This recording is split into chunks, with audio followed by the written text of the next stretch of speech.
Ampliação de testes em Caruaru. O município conta com unidade móvel de saúde que realiza a testagem em regiões da cidade. A Agreste recebe novos leitos. Foram entregues mais 30 leitos de enfermaria no Hospital de Campanha no Mestre Vitalino. Pernambuco volta a ter registro de mais de 1.800 casos da Covid-19 no novo boletim. O estado explica o aumento e você fica por dentro dos jogos do Campeonato Pernambucano no fim de semana. É agora no AB2.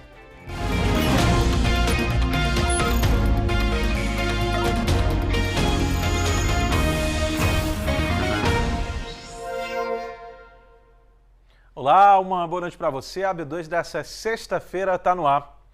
A capacidade de testagem para a Covid-19 vem sendo ampliada em Pernambuco. Aqui em Caruaru, além dos testes que podem ser agendados pela rede estadual, uma unidade de saúde móvel tem realizado testes de graça na zona urbana e rural do município. O governo do estado ampliou a quantidade de testes para a Covid-19 em 143 municípios do estado. Nas cidades do interior, as prefeituras são responsáveis por aplicar os testes. Para auxiliar na marcação dos casos leves, o governo do estado disponibilizou a ferramenta Atende em Casa. O aplicativo Atende em Casa está disponível no site atendemcasa.pe.gov.br ou nos Androids, por meio de baixar o aplicativo. O usuário coloca o CPF, o CEP, acessa o aplicativo, coloca seus sinais e sintomas e ele solicita o agendamento do teste. Em Caruaru, a unidade de saúde Ana Rodrigues, também conhecida como ciclo operário, faz a testagem somente por agendamento. Mas existe outra maneira de fazer o teste rápido no município. Em Caruaru, o teste da Covid-19 está sendo oferecido de forma gratuita e instantânea por essa unidade móvel de testagem que está circulando pela cidade.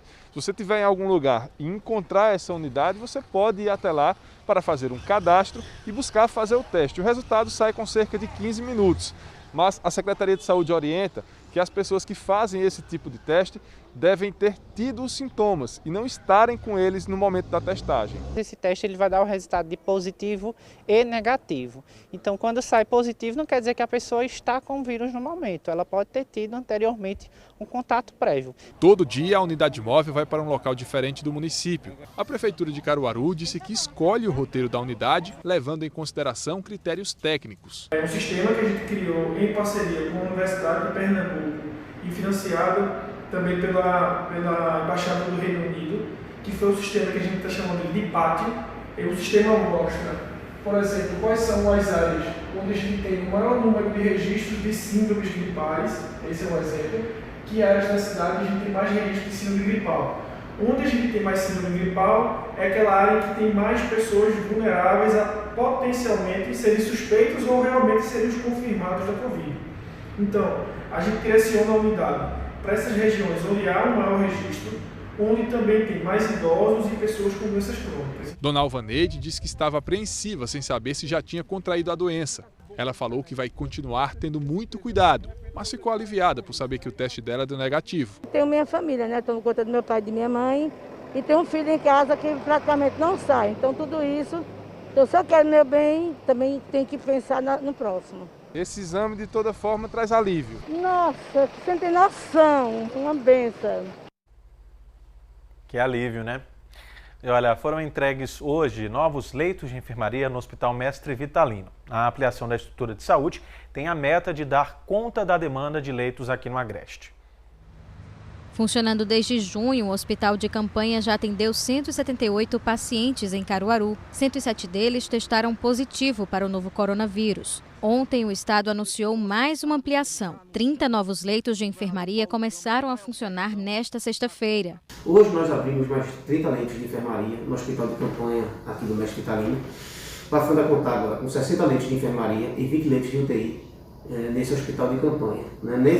Só no Hospital de Campanha nós já atendemos 178 pacientes suspeitos de Covid-19, dos quais 107 positivaram. Apesar de alguns municípios apresentarem estabilidade nos casos da Covid-19, a chamada curva epidêmica continua crescendo no Agreste e as unidades de saúde são essenciais para o atendimento à população. O Hospital de Campanha, instalado no pátio do Hospital Mestre Vitalino, foi criado para atender pacientes do novo coronavírus das 4ª e 5ª gerências regionais em saúde, com sede aqui em Caruaru e em Garanhuns.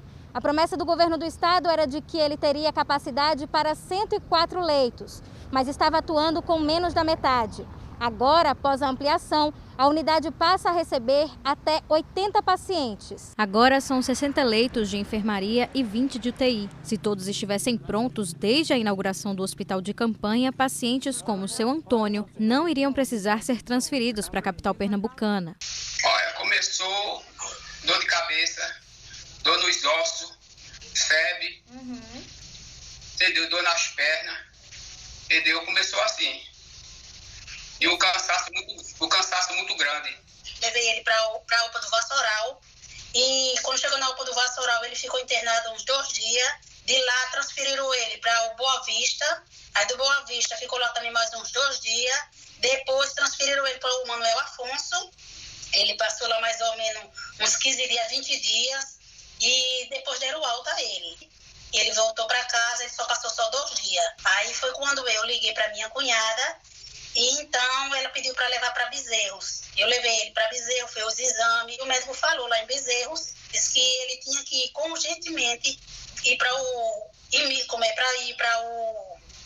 Imbiribeira. Em Caruaru, o atendimento a pacientes com suspeita de Covid-19 acontece na UPA respiratória, no bairro Boa Vista. Em caso de internação, o Hospital Manuel Afonso funciona como retaguarda da rede municipal. A unidade conta com sala vermelha, 63 leitos de enfermaria, 3 de estabilização e este mês inaugurou 10 leitos de UTI. O alívio de quem precisou ficar internado por causa da doença causada pelo novo coronavírus se transforma em gratidão. Eu pensei que nunca mais ia ver minha família, entendeu? Pelo sofrimento que eu passei lá, porque o sofrimento é muito grande no hospital. Mas graças a Deus, Jesus me tirou de lá e eu estou aqui. Exatamente, ainda bem que tudo passou, agora o senhor só tem uma história para contar. E olha, só para a gente recapitular, né, o governo do estado prometeu ao todo 104 leitos, né, na ampliação do Hospital Mestre Vitalino, né, que é destinado exclusivamente para casos da Covid-19. Até agora foram entregues 80 leitos. E o governador Paulo Câmara vai entregar amanhã a primeira parte do Hospital Geral do Sertão, Governador Eduardo Campos, em Serra Talhada. Serão 10 leitos de unidade de tratamento intensivo. O hospital vai atender a região que, nas últimas semanas, tem preocupado a Secretaria de Saúde do Estado pelo aumento de casos. A entrega está prevista para acontecer às 9 da manhã. E vamos aos casos da Covid-19 aqui no estado. Pernambuco voltou a registrar um número alarmante de casos. Foram 1.802. A Secretaria Estadual de Saúde explicou que o aumento ainda é motivado pelo acúmulo de notificações devido a um problema no sistema dos casos de menor gravidade. Entre os casos confirmados, hoje, apenas 9% são de síndrome respiratória aguda grave. Agora, Pernambuco totaliza 85.042 casos já confirmados, sendo 22.719 graves. Também foram confirmadas mais 26 mortes. 54% delas aconteceram entre 7 de maio e a última segunda-feira. E 46% aconteceram nos últimos 3 dias. Com isso, o estado chegou a 6.237 óbitos pela doença. Já Caruaru chegou a 3.940 casos. 214 pessoas morreram em decorrência da doença. Hoje, 33 pessoas estão internadas e 204 seguem em isolamento domiciliar, se recuperando de sintomas leves da doença. O município ainda investiga 676 casos suspeitos da Covid-19. 8 são de óbitos. O número de pessoas recuperadas da doença aqui em Caruaru é de 3.489. E a Prefeitura de Caruaru divulgou novas entregas de kits alimentares para estudantes das escolas municipais. As entregas começaram hoje e seguem até domingo, das 9 da manhã até as 4 da tarde, nas escolas Duque de Caxias, Professora Tereza Neuma e no Jardim de Infância Santos Anjos. Todos os alunos têm direito a receber um kit que será entregue aos pais ou responsáveis. É importante lembrar de seguir as orientações de saúde, como usar máscara, respeitar o distanciamento de pelo menos 1,5 m e fazer a higienização frequente das mãos. Nos últimos meses, muitas empresas viram o número de atestados médicos aumentar. É que por causa da pandemia do novo coronavírus, os médicos têm preferido afastar os trabalhadores que apresentam algum sintoma gripal. o que tem interferido diretamente na produtividade das empresas. Os meses de pandemia estão sendo bem atípicos em todas as empresas. Essa fábrica, que tem cerca de 170 funcionários, chegou a operar com menos da metade do quadro por mais de um mês. A marca produz fardamentos, mas até parou a produção e começou a fazer materiais de proteção para a Covid-19. Só que, além do corte funcional, a empresa registrou um grande aumento de atestados médicos. Eu fiz uma comparação com o ano passado, nesse período aumentou em 20%, porque qualquer gripe, febre, o funcionário vai para o médico, a primeira coisa que o médico faz é dar um atestado de 7 dias, de 14 dias.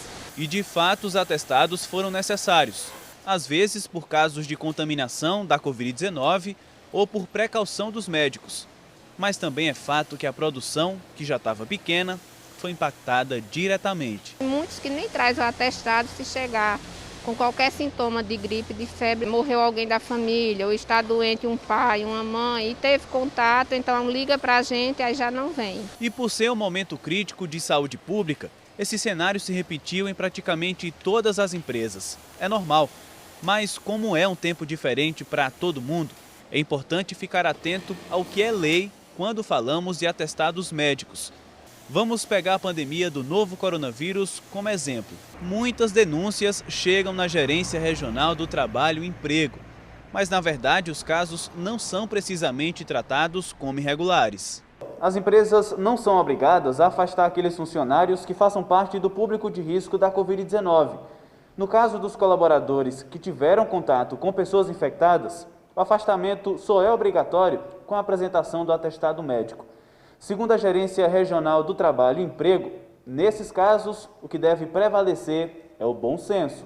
Seja nas atividades essenciais, seja nas atividades que estão autorizadas a funcionar, existe um protocolo para que essas empresas sigam. O protocolo deve seguir o afastamento, deve manter a higienização dos espaços com fornecimento de álcool, gel, o fornecimento de EPI como máscara e demais normas previstas na legislação. O advogado Flávio Oliveira explica quais os direitos e deveres de trabalhadores e empresas.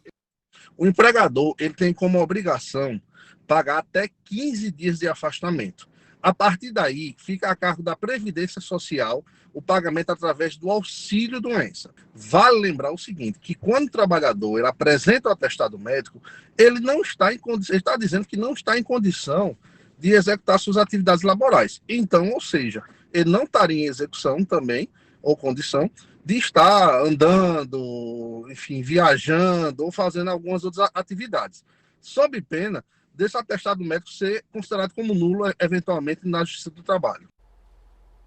E daqui a pouco você vai poder acompanhar como os protocolos de saúde estão sendo aplicados no transporte alternativo intermunicipal. Agora são 7 horas e 22 minutos e antes do intervalo a gente confere imagens de Caruaru. Essa noite de sexta-feira, cidade bem iluminada, temperatura está na casa dos 20 graus, aquele friozinho dessa época do inverno. A B2 vai... A Receita Federal liberou hoje a consulta ao terceiro lote de restituição do Imposto de Renda da Pessoa Física 2020. O dinheiro será depositado na próxima sexta-feira, dia 31 de julho.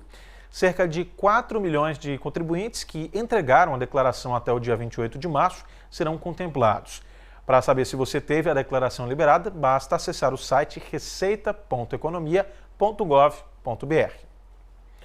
O transporte alternativo intermunicipal de passageiros também foi outra categoria que precisou paralisar as atividades durante o período de pandemia. Com o retorno gradual das atividades, as lotações foram autorizadas a funcionar, mas os motoristas precisam seguir algumas normas para evitar a contaminação dentro dos veículos. O transporte alternativo, que é responsável por levar pessoas de um município a outro, é fiscalizado pela empresa pernambucana de transporte intermunicipal.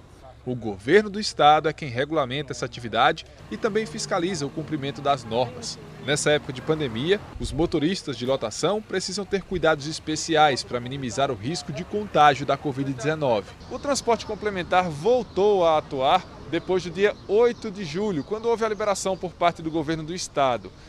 Eles precisam seguir um protocolo que leva em consideração o uso de máscara por todos e também exige que haja álcool para todos os ocupantes do veículo. Também há a orientação para que os veículos transportem apenas metade da capacidade de cada automóvel. Seu Ivanildo, que é motorista de lotação, disse que sempre oferece álcool para os passageiros higienizarem as mãos. Álcool gel, e outra qualidade de álcool aqui, álcool 70. E assim a gente vamos passando nas portas do carro, no volante, na mão dos passageiros também, sempre utilizando aí o equipamento necessário para que ninguém venha adoecer e que seja tudo tranquilo. Os loteiros dizem que a determinação de fazer a viagem com metade da capacidade dos veículos tem sido a norma mais difícil de cumprir. Fica difícil, né, porque o nosso transporte é um pouco pequeno, né, cabe poucas pessoas e não tem como fazer esse distanciamento que seria de 2 metros.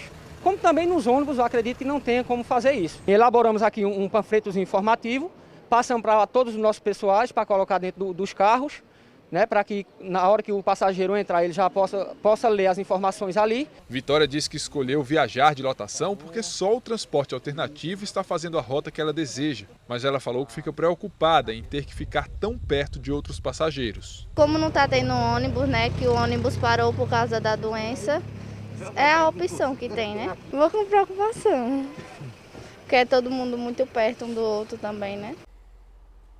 Mas por isso que o uso da máscara é mais do que nunca, né, super aconselhável para situações de qualquer natureza, né, principalmente dessa. Nós perguntamos à Autarquia Municipal de Trânsito e Transporte, a Destra, como é feita a fiscalização das medidas sanitárias dentro dos veículos de transporte alternativo intermunicipal que tem pontos fixos aqui dentro de Caruaru. Mas a autarquia informou que essa fiscalização é de responsabilidade da empresa pernambucana de transporte intermunicipal, a EPTI. A gente também entrou em contato com a EPTI, mas não tivemos retorno.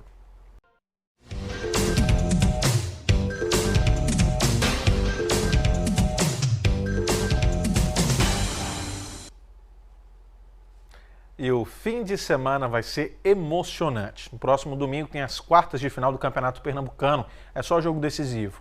Náutico e Central se enfrentam na Arena de Pernambuco, às 4 da tarde. O jogo vai ser transmitido aqui na telinha da TV Asa Branca. Os dois lutam por uma vaga na semi.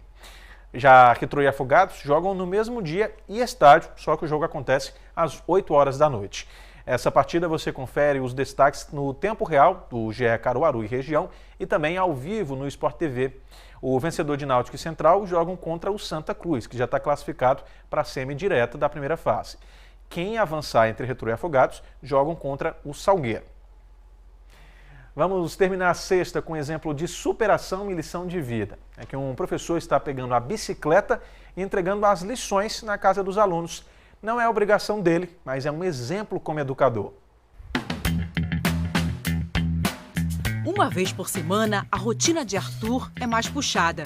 Ele pega a bicicleta e dá uma última olhada na mochila. Tem compromisso importante. Uma das missões mais importantes da minha vida enquanto professor. Ele sai de casa cedinho, pedala mais de 8 quilômetros, 30 minutos. Primeiro, pega uma avenida movimentada. Bom dia, Bia. Depois, encara várias ladeiras. Essa é mais tranquila. Tem uma pior ainda. Muito esforço, tem que poupar um pouquinho do esforço também, porque o caminho é longo. E tem as ruas estreitas, os becos e uma missão desafiadora.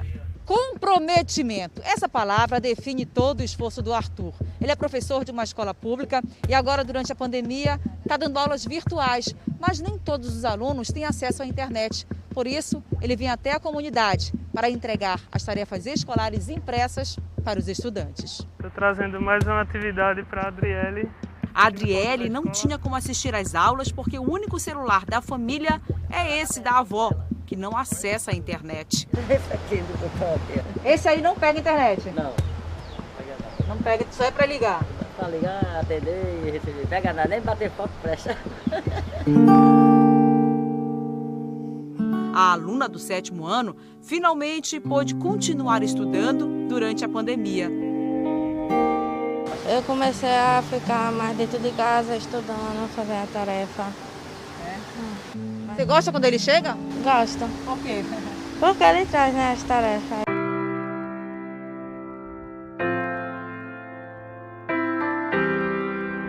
Da casa da Adriele, Arthur segue para outro endereço. O Arthur não consegue chegar pedalando em todas as casas, porque algumas são de difícil acesso. E quanto maior a dificuldade, mais motivado ele fica. O professor tem certeza de que a educação é a única forma de mudar a realidade desses alunos. Se é difícil para que eu chegue lá, também é difícil para que eles cheguem lá e que eles saiam de lá. Então, é um estímulo a mais, é um combustível e isso me move, é o que me faz vir até aqui toda sexta-feira.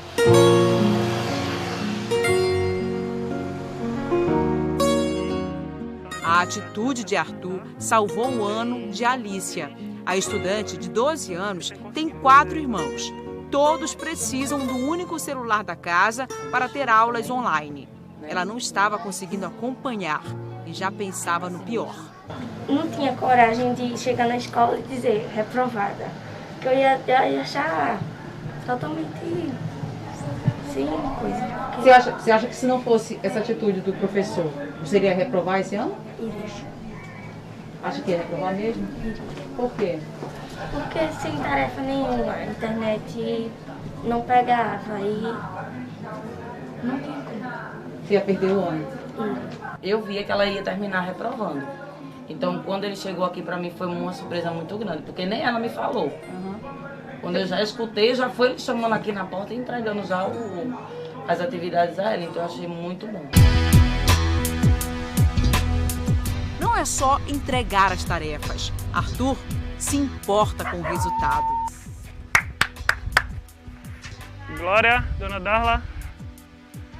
Bom dia. Atividades da semana. E aí, Glória, como é que foram as últimas atividades?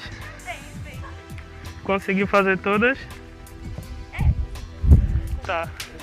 Qualquer dúvida que você tiver, você anote, que aí quando eu recolher, eu pergunto aos outros professores e já mando as dúvidas tiradas. As atividades dessa semana são História e Português, tá? Na próxima semana eu trago Matemática e Inglês para você, tá bom? Estude. Como é que estava a tua rotina de estudos antes do Arthur aparecer aqui com as tarefas, Glória?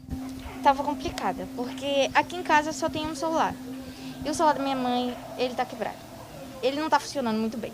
Então toda vez que eu tentava acessar a atividade para fazer, ou ele saía, ou ele não pegava, porque o negocinho lá que a tela tava quebrado. Acho que o nome dele era tipo. E aqui em casa somos 4 filhos. Ela não estava participando das atividades, ela não estava tendo condições de acessar por conta do problema do celular, porque é um único celular aqui em casa. Glória é uma das mais dedicadas alunas da sala. Se não fosse Arthur, não poderia continuar aprendendo. Ele veio, aí eu, professor Arthur. Aí quando ele apareceu ali, eu, nossa, aí ele veio trazer essa tarefa. Aí eu já me empolguei um pouco, né, porque eu sabia que se eu estudar, eu vou ter um futuro melhor.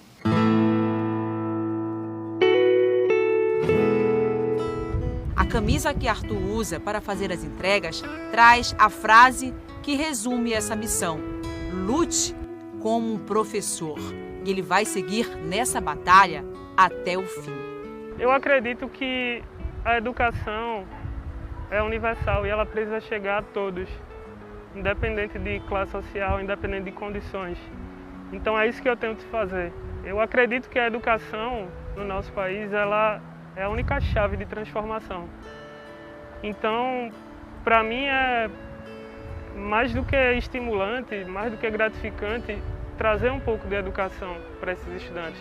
Talvez não possa ser muito, talvez as aulas online, as aulas presenciais, sejam de muito maior apoio para esses estudantes, mas o pouco que eu puder fazer, eu vou fazer. Eu acredito que esses estudantes, mesmo sem acesso, eles merecem a oportunidade de serem reconhecidos, serem vistos. E eu vou lutar. Até o último estudante tiver acesso, eu vou estar trazendo isso para eles.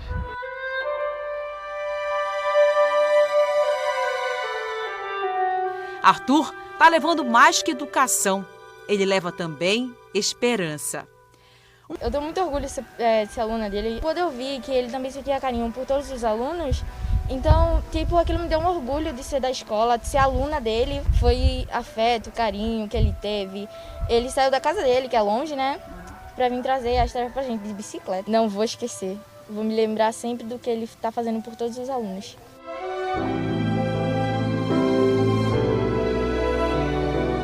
Uma bicicleta, um capacete e o superpoder de educar.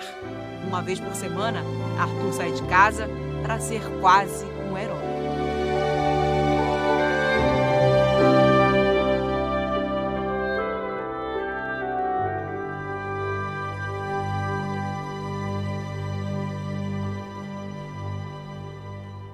Que exemplo, né?